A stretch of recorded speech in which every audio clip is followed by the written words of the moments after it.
ونحمد ونصلی علی رسولہ الکریم اما بعد رب اشرح لی صدری ویسر لی امری واحلل عقدۃ من لسانی یفقہوا قولی رب زدنی علما۔ سورۃ صف۔ شان نزول۔ ایک دفعہ کچھ مسلمان بیٹھے باتیں کر رہے تھے کہ اگر ہمیں علم ہو جائے کہ اللہ کون سے اعمال سب سے زیادہ پسند کرتے ہیں تو ان پر عمل کریں، لیکن آپ صلی اللہ علیہ وآلہ وسلم کے پاس جا کر پوچھنے کی جرت کسی میں نہ ہوئی۔ اس پر اللہ تعالیٰ نے یہ آیات نازل فرما دی۔ بسم اللہ الرحمن الرحیم۔ سبح للہ ما فی السماوات و ما فی الارض۔ پاکی بیان کرتا ہے اللہ کے لیے جو آسمانوں میں ہے اور جو زمین پر ہے۔ وَهُوَ العزیز الحکیم، اور وہ غالب حکمت والا ہے۔ یا ایھا الذین آمنوا، اے ایمان والو، لما تقولون ما لا تفعلون، کیوں تم کہتے ہو جو تم نہیں کرتے۔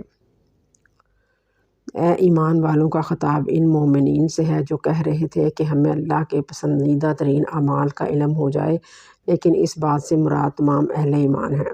کبر مقتا عند اللہ، بڑی بات ہے اللہ کے نزدیک، ان تقولوا ما لا تفعلون، کہ تم کہتے ہو جو نہیں تم کرتے، یعنی ایسی باتیں کیوں کہتے ہو جو تم کرتے نہیں ہو۔ جو بات منہ سے نکالتے ہو اس سے پورا کرو۔ اللہ اس بات سے بڑا بیزار ہے کہ لوگ ایسی باتیں کہیں جن پر عمل نہیں کرتے۔ مراد بلند و بانگ دعوے تو بہت ہوئے، لیکن جب عمل کی باری آئی تو صفر۔ ان اللہ یحب الذین، بے شک اللہ محبت کرتا ہے ان لوگوں سے، یقاتلون فی سبیلہ صفا، جو لڑتے ہیں اللہ کے راستے میں صف باندھ کر، کأنہم بنیان مرصوص، جیسے کہ وہ دیواریں ہیں سیسہ پلائی۔ یہاں اللہ تعالیٰ نے وہ عمل بتا دیا جو اسے سب سے زیادہ محبوب ہے، وہ اللہ کی راہ میں کافروں سے لڑنا ہے۔ میدان جہاد میں دشمنوں کے سامنے ڈٹے رہنا گویا وہ سیسہ پلائی دیوار ہوں، لیکن نہ وہ میدان چھوڑ کر بھاگیں، نہ کوئی کمزوری ان میں نظر آئے، دشمن سے خوف زدہ نہ ہو بلکہ اسے ہراساں کر دے۔ وَإِذْ قَالَ مُوسیٰ، اور جب کہا موسیٰ نے، لِقَوْمِهِ، اپنی قوم سے، یا قوم لِمَ تُؤْذُونَنِی، اے میری قوم کیوں تم اذیت دیتے ہو مجھے۔ لما دو معنوں میں استعمال ہوتا ہے، دعویٰ کے لیے اور دعوت کے لیے۔ وَقَدْ تَعْلَمُونَ أَنِّی رَسُولُ اللہِ عَلَیکُم، اور البتہ تم جانتے ہو کہ میں اللہ کا رسول ہوں تمہاری طرف۔ فَلَمَّا زَاغُوا، پھر جب وہ ٹیڑھے ہوئے یعنی پھر گئے، أَزَاغَ اللہِ قُلُوبَہُم، تو ٹیڑھا کر دیا اللہ نے ان کے دلوں کو۔ وَاللہ لا یہدی القوم الفاسقین، اور اللہ نہیں ہدایت دیتا فاسق لوگوں کو۔ یہاں حضرت موسیٰ علیہ السلام کی قوم بنی اسرائیل کا ذکر کیا گیا ہے کہ وہ اپنے نبی کو تکلیفیں پہنچاتے تھے، یہاں تک کہ ان میں کوئی جسمانی عیوب ڈھونڈتے، حالانکہ انہیں کوئی بیماری نہ تھی۔ حضرت موسیٰ علیہ السلام سے کہتے کہ کوئی کتاب اللہ ہم پر اتارے تو ہم اس پر عمل کریں۔ جب انہیں تورات دی گئی تو کہنے لگے یہ ہم سے نہ ہو سکے گا۔ جب انہیں جہاد کا حکم دیا گیا تو کہنے لگے اے موسیٰ تو اور تیرا خدا جا کر لڑے، ہم تو یہاں بیٹھے ہیں۔ جب انہوں نے حق سے منہ موڑا تو اللہ تعالیٰ نے ان کے دلوں کو ہدایت سے پھیر دیا، یہ مہر لگنے کا عمل ہو جاتا ہے۔ وَإِذْ قَالَ عِیسیٰ ابْنُ مَرْیَمَ یا بنی اسرائیل، اور جب کہا عیسیٰ بن مریم نے، اے بنی اسرائیل، انی رسول اللہ علیکم، بے شک میں اللہ کا رسول ہوں تمہاری طرف، مصدقا لما بین یدی من التوراۃ، تصدیق کرتا ہوں اس کی جو تمہارے ہاتھوں میں تھا تورات میں، ومبشرا برسول یأتی من بعد اسمہ احمد، اور خوشخبری دیتا ہوں ایک رسول کی جو آئے گا میرے بعد، اس کا نام احمد ہے۔ یہاں حضرت عیسیٰ علیہ السلام کا ذکر بھی بطور مثال ہے۔ ان کو بھی ان کی قوم نے ستایا اور جھٹلایا۔ انہوں نے اپنی قوم سے کہا میں تورات کی تصدیق کرتا ہوں کہ یہ سچی الہامی کتاب ہے، اور اب انجیل جو اللہ کی سچی کتاب ہے، اس میں میں ایک رسول کے آنے کی خوشخبری دیتا ہوں جو میرے بعد آئے گا، یعنی حضرت محمد صلی اللہ علیہ وآلہ وسلم۔ ان کے درمیان کوئی نبی نہیں آئے گا۔ انجیل میں آپ صلی اللہ علیہ وآلہ وسلم کا نام احمد ہے۔ فرشتوں میں بھی آپ صلی اللہ علیہ وآلہ وسلم اسی نام سے پکارے جاتے ہیں، لیکن حضرت موسیٰ علیہ السلام کی قوم کی طرح حضرت عیسیٰ علیہ السلام کی قوم نے بھی آپ کو جھٹلایا اور اس دعوت کو ایک جادو قرار دیا۔ احمد اس کے لفظی معنی بہت زیادہ تعریف کرنے والا۔ اللہ تبارک و تعالیٰ کی حمد و ثنا میں سب سے بڑھ کر کثرت کرنے والا۔ یہ مبالغے کا صیغہ ہے۔ اگر مفعول کے معنوں میں لیں تو مراد ہوگی آپ صلی اللہ علیہ وآلہ وسلم کی خوبیوں کی وجہ سے جتنی تعریف آپ صلی اللہ علیہ وآلہ وسلم کی گئی ہے اتنی کسی کی نہیں کی گئی۔ فَلَمَّا جَاءَهُم بِالْبَيِّنَاتِ، اور پھر جب آیا ان کے پاس واضح دلیلوں کے ساتھ، قَالُوا هَٰذَا سِحْرٌ مُّبِينٌ، بولے یہ واضح جادو ہے۔ وَمَنْ أَظْلَمُ، اور اس سے بڑھ کر کون ظالم ہے، مِمَّنِ افْتَرَىٰ عَلَى اللہِ الْكَذِبَ، جو باندھتا ہے اللہ پر جھوٹ، وَهُوَ يُدْعَىٰ إِلَى الْإِسْلَامِ، اور وہ بلاتا ہے اسلام کی طرف، وَاللَّهُ لَا يَهْدِي الْقَوْمَ الظَّالِمِينَ، اور اللہ ہدایت نہیں دیتا ظالم لوگوں کو۔ يُرِيدُونَ لِيُطْفِئُوا نُورَ اللہِ بِأَفْوَاهِهِمْ، اور وہ چاہتے ہیں کہ بجھا دیں اللہ کے نور کو اپنی جھوٹی باتوں سے۔ اللہ کے نور سے مراد قرآن یا اسلام یا حضرت محمد صلی اللہ علیہ وآلہ وسلم ہے۔ بِأَفْوَاهِهِمْ سے مراد وہ جھوٹی یا طعن کی باتیں ہیں جو ان کے منہوں سے نکلتی ہیں۔ وَاللَّهُ مُتِمُّ نُورِهِ، اور اللہ مضبوط کرتا ہے اپنے نور کو، وَلَوْ كَرِهَ الْكَافِرُونَ، خواہ کافروں کو برا لگے۔ هُوَ الَّذِي أَرْسَلَ رَسُولَهُ بِالْهُدَىٰ، وہی ذات ہے نازل کیا اپنے رسول کو ہدایت کے ساتھ، وَدِینِ الْحَقِّ، اور سچے دین کے ساتھ، لِیُظْہِرَهُ عَلَى الدِّینِ کُلِّهِ، تاکہ وہ ظاہر کرے اسے ہر دین پر، وَلَوْ كَرِهَ الْمُشْرِكُونَ، خواہ مشرکوں کو برا لگے۔ یعنی اللہ تعالیٰ نے اپنے آخری نبی اور رسول کو دنیا میں بھیجا تاکہ اپنے دین اسلام کو دنیا کے تمام مذاہب پر غالب کر دے، کیونکہ اللہ کے نزدیک سچا دین صرف اسلام ہے۔ یا ایھا الذین آمنوا، اے ایمان والو، ھل ادلکم علی تجارۃ، کیا خبر دوں تمہیں ایک تجارت کی، تنجیکم من عذاب علیم، جو نجات دے تمہیں دردناک عذاب سے۔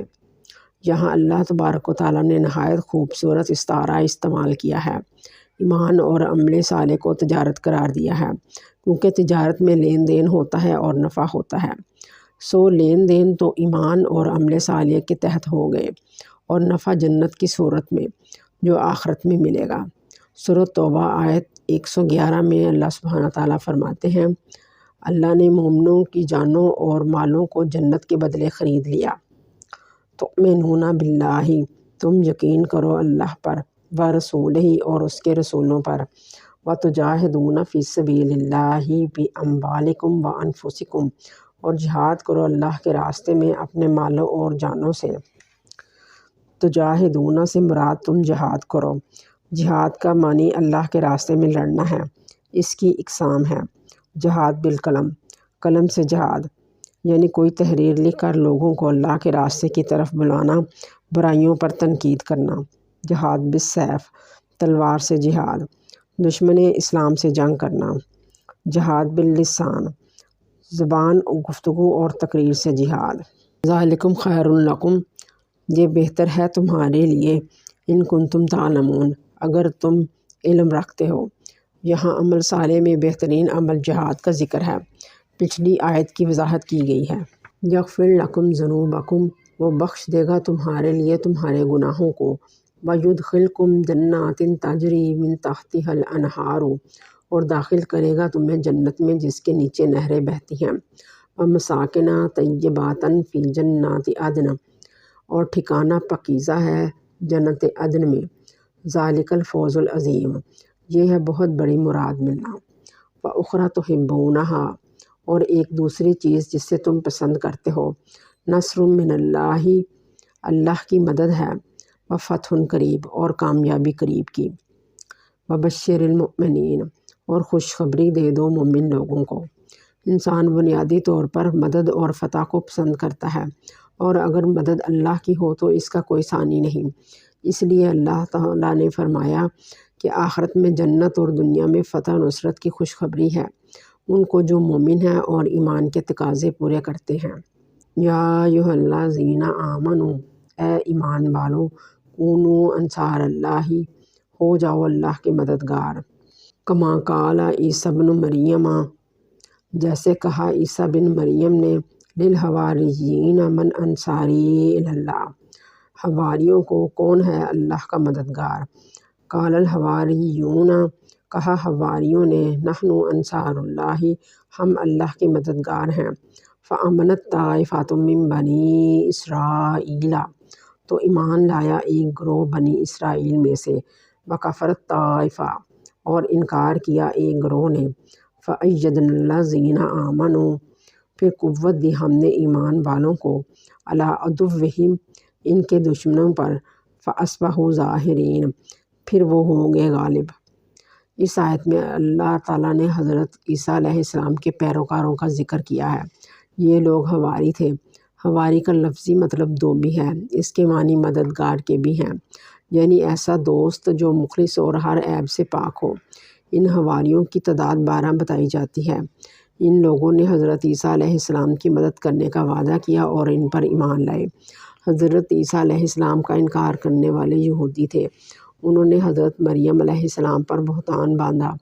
بعض کہتے ہیں کہ یہ گروہ بندی اس وقت ہوئی جب حضرت عیسیٰ علیہ السلام کو اللہ تعالیٰ نے آسمانوں پر اٹھا لیا، تب ان کے 3 گروہ ہو گئے۔ پہلا فرقہ کہتا حضرت عیسیٰ علیہ السلام کی شکل میں اللہ تعالیٰ نے زمین پر ظہور فرمایا ہے، اب وہ دوبارہ آسمانوں پر چلا گیا ہے۔ اس فرقے کو یعقوبیہ کہتے ہیں، یعنی آرتھوڈاکس۔ دوسرا فرقہ نستوریہ کہلاتا ہے۔ ان کے مطابق حضرت عیسیٰ علیہ السلام ابن اللہ تھے، باپ نے بیٹے کو آسمانوں پر بلا لیا۔ اور تیسرا فرقہ درست تھا، انہوں نے کہا وہ اللہ کے بندے اور رسول تھے۔ نبی صلی اللہ علیہ وآلہ وسلم کو مبعوث فرما کر اللہ نے اس تیسرے فرقے کے لوگوں کی مدد کی۔ یہ لوگ آپ صلی اللہ علیہ وآلہ وسلم پر ایمان لے آئے اور دلائل کے لحاظ سے کافروں پر غلبہ ہوا، کافی حد تک قوت و سلطنت کے اعتبار سے بھی۔ اس غلبے کا آخری ظہور قیامت کے قریب حضرت عیسیٰ علیہ السلام کے دنیا میں ظہور کے بعد ہوگا، جیسا کہ احادیث سے ثابت ہے۔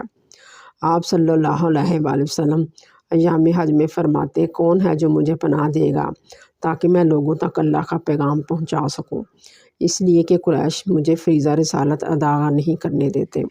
آپ صلی اللہ علیہ وآلہ وسلم کی اس پکار پر اوس اور خزرج نے لبیک کہا۔ آپ صلی اللہ علیہ وآلہ وسلم کے ہاتھوں پر بیعت کی اور مدد کا وعدہ کیا۔ آپ صلی اللہ علیہ وآلہ وسلم کو مدینہ تشریف لانے کی دعوت دی۔ چنانچہ آپ صلی اللہ علیہ وآلہ وسلم جب مدینہ ہجرت کر گئے تو انہوں نے اپنا وعدہ پورا کیا، آپ کی اور آپ کے ساتھیوں کی مدد کی اور حفاظت کی، حتیٰ کہ اللہ اور اس کے رسول نے ان کا نام انصار رکھ دیا۔ سبحانک اللہم و بحمدک، اشہد ان لا الہ الا انت، استغفرک و اتوب الیک۔